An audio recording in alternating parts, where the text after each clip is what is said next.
If you're a defense contractor waiting to get started on CMMC or other cybersecurity contracting requirements, this session is specifically for you. One of the reasons that I started Valor Cybersecurity was because I had a cyber attack. I had a costly mistake that I made in my business, and I wanted to help other people not make that same mistake.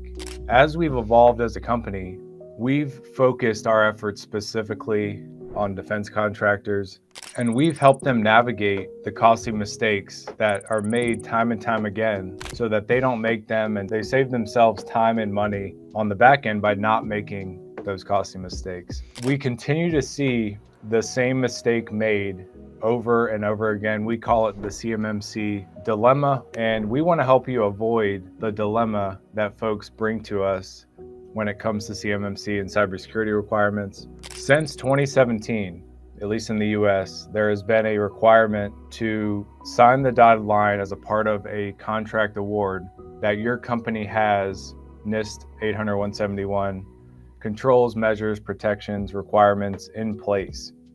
And imagine doing all of this legwork, putting together the proposal, getting the team together, making sure you have the right price structure. You've spent months and months on this proposal, knowing the requirements, recognizing in the back of your mind you don't have them in place yet, but that you're taking potential steps forward to get up to that level of those requirements. And then you win the award, everybody is very excited. And then you get to the final step and the government is asking you, do you have all these federal acquisition requirements in place in order for us to start paying you to deliver on this work?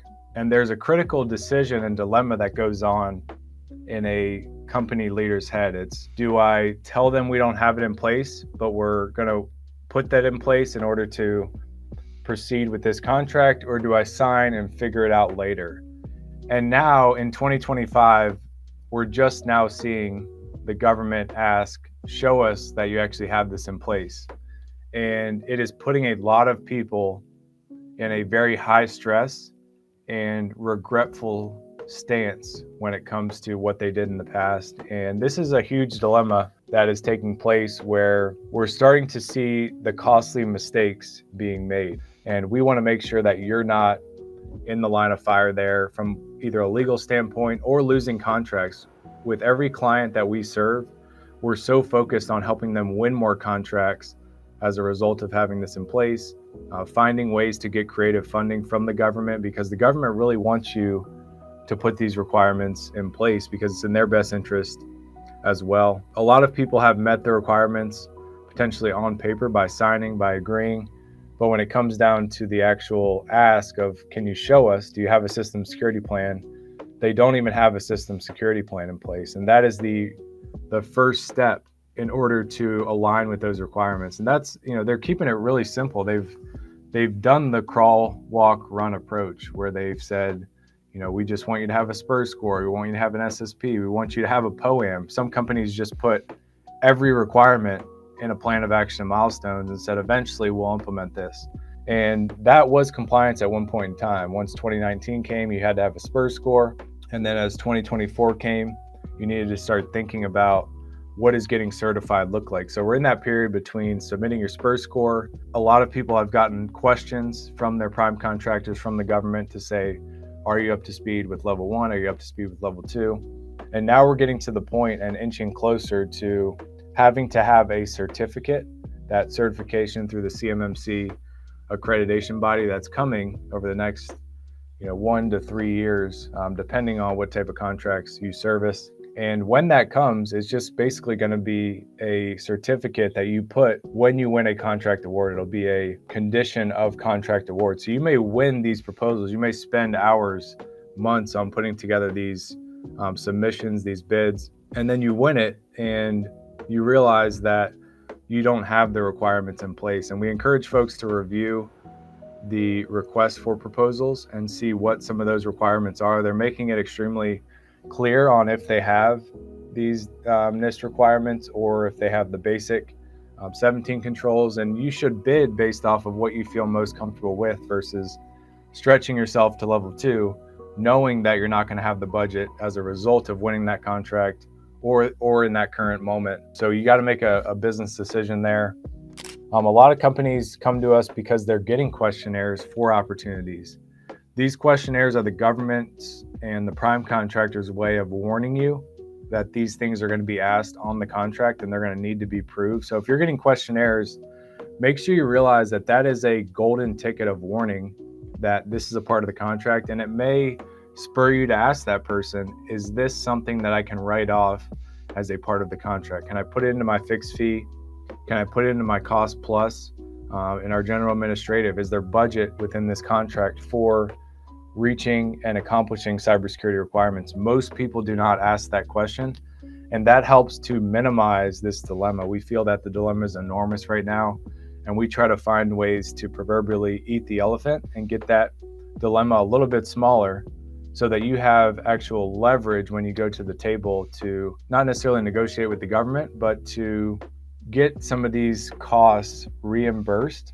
And if that doesn't happen, that you win bigger contracts as a result of having it. There's a number of strategies that you can put in place. Those who cannot back up their claims are losing contracts, huge reputational damage. Once you get flagged in the government database for not having these in place, they have a way where they're basically flagging people as false claims, and then eventually arbitration lawyers are going to go after you. It may not be now or in the future, unless you decide to get out of the defense space. If you stay in, there are exponentially more graduating arbitration lawyers that are focusing on the defense and the government ecosystem because they know how big cybersecurity compliance is now and into the future, that they see a cash cow from companies that have signed since 2017 and still this many years later, 7-8 years later, are still not taking this serious. They're almost flexing or doubting that the government will ever do something when it comes to cybersecurity. And the government takes that, from the folks I've spoken with on the government side, they take that as a challenge. You have to have a way to prove that you have these in place. That's through a system security plan, a plan of action milestones, and then the right policies and procedures to get you in the posture to prove that you have these things in place. A lot of companies start to feel alone of, why do I have to uphold these requirements? We don't hold any sensitive data. And ultimately, if you do business with the government, you have something of sensitivity. And that's very important to recognize first and foremost. Trust from prime contractors. A lot of us work for prime contractors. A lot of our clients are subs to prime. Some of them are prime contractors, trying to get their subcontractors to build trust with them. But ultimately, to build trust with those prime contractors who then build trust with the government to pay that entire supply chain, that trust, once broken, is extremely hard to rebuild. So you want to build that through these types of strategies. And cybersecurity is one of the most talked about in the defense sector. Having a defensible compliance posture. And that sounds complex, but defensible means you can prove it if you're on the stand. People used to always say early on in my career, you have to be defensible when it comes to your CMMC or other cybersecurity requirements, because when they ask, especially in today's environment, since late 2024, they ask, do you have this in place? And then show us. At Valor, we help companies specifically prove what they're doing and then help them strategize and prioritize addressing the gaps over time. It doesn't need to be something that you spend $100,000 on immediately to get CMMC compliant. You can take a progressive approach and make sure that you're doing the right things going forward to set yourself up for success. And that's why we put on these sessions each and every week. I look forward to your questions. Feel free to reach out. You can direct message us. You can email us. We'll make sure we get back to you in a timely manner. If you're struggling with CMMC, go take our free pre-assessment. We're getting a lot of inflows through our pre-assessment of companies that just want to understand where they are, and we give free recommendations. There's a lot of free assessments through the government and other companies, but one of the things that make us unique is we're going to give you prioritized recommendations and an opportunity to speak with us about your company and your CMMC posture and where you're headed. That's our gift to you for tuning in to this session.